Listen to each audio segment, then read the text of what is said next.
مولاي صل وسلم دائما أبدا على على حبيبك خير الخلق كلهم. جی بسم اللہ الرحمن الرحیم. باب ارک الجنوب وان المسلم لا ينجس. حدثنا علی بن عبد الله قال حدثنا يحيى قال حدثنا حميد قال حدثنا بكر عن ابي رافع عن ابي هريره ان النبي صلى الله عليه وسلم لقيه في بعد طريق المدينه وهو جنوب فانخنست منه فانتجست منه فانجنست منه فذهبت فاغتسلت ثم جاء فقال أين كنت يا أبا هريرة قال كنت جنوبا فكرهت أن أجالسك وأنا على غير طهارة فقال سبحان الله إن المؤمن لا ينجس. باب ہے جنبی کا پسینہ، جس پر غسل فرض ہے اس کے پسینے کا حکم کیا ہوگا، اور مسلمان کبھی پلید نہیں ہوتا. امام بخاری اپنی سند کے ساتھ بیان کرتے ہیں کہ حضرت ابو ہریرہ رضی اللہ عنہ سے روایت ہے کہ نبی پاک صلی اللہ علیہ وسلم نے ان سے ملاقات کی مدینہ کے بعض راستوں میں، اور آپ پر غسل فرض تھا. امام حضرت ابو ہریرہ رضی اللہ عنہ پر غسل فرض تھا. تو کہتے ہیں کہ میں غسل مجھ فرض تھا تو میں بچ رہا تھا. جو ہی میں تھوڑا سا وہ جو آپ لفظ پڑھ رہے تھے وہ روایت کہ فانتحبست، میں اس سے ہٹا حضور سے، تو میں چلا گیا. میں غسل کیا، پھر آیا حضور نے، میں ابو ہریرہ کہاں تھے؟ میں نے کہا حضور مجھ پر غسل فرض تھا، تو میں نے ناپسند کیا کہ میں آپ کے ساتھ بیٹھوں، نہ طہارت نہ ہونے کی صورت میں، حالت میں میں آپ کے ساتھ طہارت نہ ہونے کی حالت میں آپ کے ساتھ نہ بیٹھوں. صحابی کا محبت والا عقیدہ ہے. تو حضور صلی اللہ علیہ وسلم نے فرمایا سبحان اللہ، مومن پلید نہیں ہوتا، یعنی مومن جو ہے اس کی ایمان کی برکت سے وہ پلید نہیں ہوتا. تو اس کا مطلب یہ تھا کہ تو چلتا ہے، بیٹھتا ہے، اٹھتا ہے ہمارے ساتھ، تو حضور کہہ سکتے تھے ہاں تم نے ٹھیک کیا ہے، بہتر. تو اس میں ایک تو یہ ثابت ہوا کہ تاخیر بھی کی جا سکتی ہے، بات بھی کی جا سکتی ہے، نیک صحبت میں بھی ہوا جا سکتا ہے. جو موقع ملے پھر نماز کے لیے چیز ضروری آ جاتی ہے. جی باب الجنوب يخرج ويمشي في السوق وغيره. وقال عطاء يحتجم الجنوب ويكلم أظفاره ويحلق رأسه وإن لم يتودع. باب ہے جنوب کے بارے میں، جنوبی جو نکلے چلے بازار میں اور اس کے علاوہ اٹھ بیٹھ سکتا ہے، کام کر سکتا ہے. رسول عطا کہتے ہیں کہ جنبی پچھنا لگا سکتا ہے، اپنے ناخنوں کو کٹوا سکتا ہے، اپنے سر کو منڈوا سکتا ہے اگرچہ اس نے وضو نہ کیا ہو. یہ بعض انہوں نے ایک افواہ بنائی ہوئی ہے کہ جو جنابت کی حالت میں بال کاٹ لیے جاتے ہیں تو وہ پھر گواہی دیں گے اس کے خلاف. ایسی فضول سی ایسی بات ہے. حدثنا عبد الاعلى بن حماد قال حدثنا يزيد بن زريع قال حدثنا سعيد عن قتادة ان انس بن مالك حدثهم ان نبي الله صلى الله عليه وسلم كان يطوف على نساء في الليلة الواحدة وله يومئذ 9 نسوة. حضرت ابو ہریرہ حضرت قتادہ سے وہ روایت ہے کہ انس بن مالک رضی اللہ عنہ نے بیان کیا کہ اللہ کے نبی صلی اللہ علیہ وسلم وہ ایک رات میں اپنی 9 بیویوں کے پاس آپ نے چکر لگایا، تو اس کے اندر غسل نہیں ہے. تو ایک سے دوسری گئے تو آپ نے غسل نہیں فرمایا، وضو کا ذکر بھی نہیں ہے. جی حدثنا عياش قال حدثنا عبد الاعلى قال حدثنا حميد عن بكر عن ابي رافع عن ابي هريره قال لقيني رسول الله صلى الله عليه وسلم وانا جنوب فاخذ بيدي فمشيت به حتى قعد فانسللت فاتيت الرحل فاغتسلت ثم جئت وهو قائد فقال اين كنت يا ابا هر فقلت له فقال سبحان الله يا ابا هر ان المؤمن لا ينجس. پہلی حدیث کی باب کے ساتھ مناسبت یہ تھی کہ اس میں حالت جنابت میں چلنے کا بیان تھا. دوسری حدیث میں حضرت ابو ہریرہ رضی اللہ تعالی عنہ والی روایت میں بھی اسی طرح پہلے بھی گزری ہے کہ میں حضور کے ساتھ اس طرح چلا، پھر میں چلا گیا، واپس آیا تو حضور نے کہا میں غسل کرنے گیا تھا. میں مومن جو ہے وہ پلید نہیں ہوتا. جی باب قينونة الجنوب في البيت إذا تودع قبل أن يغتسل. حدثنا أبو نعيم قال حدثنا هشام وشيبان عن يحيى عن أبي سلمة قال سألت عائشة أكان النبي صلى الله عليه وسلم يرقد وهو جنوب قالت نعم ويتودع. باب ہے جنبی کا گھر میں ہونا، یعنی جائز ہے جنبی کا گھر میں ٹھہرنا جب وہ غسل سے پہلے وضو کر لے۔ امام بخاری اپنی سند کے ساتھ بیان کرتے ہیں کہ میں نے عائشہ رضی اللہ تعالیٰ عنہ سے پوچھا کہ نبی پاک صلی اللہ علیہ وسلم حالت جنابت میں سوتے تھے؟ آپ نے فرمایا ہاں، فرمایا وہ وضو کر لیتے تھے۔ باب نوم الجنوب. حدثنا قتيبة قال حدثنا الليث عن نافع عن ابن عمر أن عمر بن الخطاب سأل رسول الله صلى الله عليه وسلم أيرقد أحدنا وهو جنوب قال نعم إذا تودع أحدكم فليرقد وهو جنوب. فلیرقد، باب ہے جنبی کا سونا۔ امام بخاری اپنی سند کے ساتھ حضرت عبداللہ بن عمر رضی اللہ عنہ روایت کرتے ہیں کہ حضرت عمر بن خطاب رضی اللہ تعالیٰ نے رسول اللہ صلی اللہ علیہ وسلم نے پوچھا حضور ہم میں سے کوئی جنبی ہو تو وہ سو سکتا ہے یا رات کو اٹھ کر غسل کرے؟ فرمایا ہاں، جب تم میں سے کوئی ایک وضو کر لے تو پھر جنابت کی حالت میں وہ سو جائے۔ یہ جنابت ہو جائے تو پھر وضو کر لینا چاہیے۔ باب الجنوب يتودع ثم ينام. حدثنا اچھا، يحيى. ایک اور حدیث جو ترمذی کے اندر ہے اس میں یہ تو ہے نا کہ جنبی کا سونا بغیر وضو کے ساتھ ہے۔ اب مسئلہ یہ کہ وضو کے بغیر بھی سونا جائز ہے کہ نہیں ہے، تو اس حوالے سے امام ثوری، حسن بن اور ابن مسیب اور امام ابو یوسف رحمۃ اللہ علیہ ان کا موقف یہ ہے کہ بغیر وضو بندہ جنبی سو سکتا ہے، اور اس حوالے سے انہوں نے حدیث سے استدلال کیا ہے، وہ امام ترمذی نے ام المومنین سیدہ عائشہ رضی اللہ تعالیٰ سے روایت کی ہے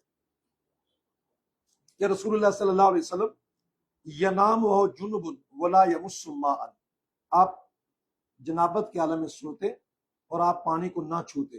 اس میں اس حوالے سے نفی آ گئی ہے، اور امام طاوی نے اس حوالے سے 7 طریقے بیان کیے ہوئے ہیں، لیکن اس کے علاوہ جو امام طرفین کا موقف ہے، امام شافعی کا موقف ہے، امام احمد بن حنبل کا موقف ہے اور امام مالک کا موقف ہے، وہ ان کا موقف یہی ہے کہ وضو کر لینا اس کے لیے مناسب ہے، گناہ گار نہیں کہا اس کو۔ باب الجنوب يتودع ثم ينام. حدثنا يحيى بن بكير قال حدثنا الليث عن عبيد الله بن ابي جعفر عن محمد بن عبد الرحمن عن عروة عن عائشة قالت كان النبي صلى الله عليه وسلم اذا اراد ان ينام وهو جنوب غسل فرجه وتودع للصلاة. حدثنا موسى بن اسماعيل قال حدثنا جويرية عن نافع عن عبد الله قال استفتى عمر النبي صلى الله عليه وسلم اينام احدنا وهو جنوب قال نعم اذا تودع. حدثنا عبد الله بن يوسف قال اخبرنا مالك عن عبد الله بن دينار عن عبد الله بن عمر انه قال ذكر عمر بن الخطاب لرسول الله صلى الله عليه وسلم انه تصيبه الجنابة من الليل فقال له رسول الله صلى الله عليه وسلم تودع واغسل ذكرك ثم نم. باب ہے جنبی کے بارے میں کہ وضو کرے پھر سو جائے۔ امام بخاری اپنی سند کے ساتھ ام المومنین سیدہ عائشہ رضی اللہ تعالی عنہا سے روایت کرتے ہیں کہ ام المومنین فرماتی ہیں کہ نبی پاک صلی اللہ علیہ وسلم جب سونے کا ارادہ کرتے، جنابت ہوتی تو آپ اپنی شرمگاہ کو دھوتے اور نماز جیسا وضو کرتے۔ یہ اس کا رد ہو گیا جو یہ کہ بھی کلی کرنے مراد، باقاعدہ وضو کرتے۔ اور امام بخاری اپنی سند کے ساتھ بیان کرتے ہیں حضرت عبداللہ بن عمر رضی اللہ تعالیٰ سے کہ حضرت عمر فاروق رضی اللہ تعالیٰ نبی پاک صلی اللہ علیہ وسلم سے سوال کیا ہے کہ ہم میں سے کوئی ایک جنابت کے عالم میں سو سکتا ہے؟ فرمایا ہاں، جب وضو کر لے۔ وضو کے بعد باقی غسل رہ تھوڑا جاتا ہے۔ امام بخاری اپنی سند کے ساتھ بیان کرتے ہیں حضرت عبداللہ بن عمر سے کہ انہوں نے ذکر کیا کہ حضرت عمر بن خطاب رضی اللہ تعالیٰ، وہ فرماتے ہیں حضرت عمر بن خطاب رضی اللہ تعالیٰ نے حضور کے لیے کو یہ ذکر کیا کہ انہیں جنابت پہنچی ہے رات کو، تو رسول اللہ صلی اللہ علیہ وسلم نے فرمایا کہ اگر جنابت پہنچ جائے تو اس کا طریقہ یہ ہوتا ہے کہ آپ وضو کرو اور اپنے استنجا کر لو پھر سو جاؤ۔ تو باپ کے ساتھ مناسبت ظاہر ہے کہ جنابت کے عالم میں سونے کا کیا طریقہ ہوگا، وضو کر کے سوئے گا۔ جی باب اذا التقى الختانان حدثنا معاذ بن فضالة قال حدثنا هشام وحدثنا ابو نعيم عن هشام عن قتادة عن الحسن عن ابي رافع عن ابي هريرة عن النبي صلى الله عليه وسلم قال اذا جلس بين شعبها الاربع ثم جهدا فقد وجب الغسل. وتابعه عمرو بن مرزوق عن شعبة مثله. وقال موسى حدثنا ابان قال حدثنا قتادة قال اخبرنا الحسن مثله.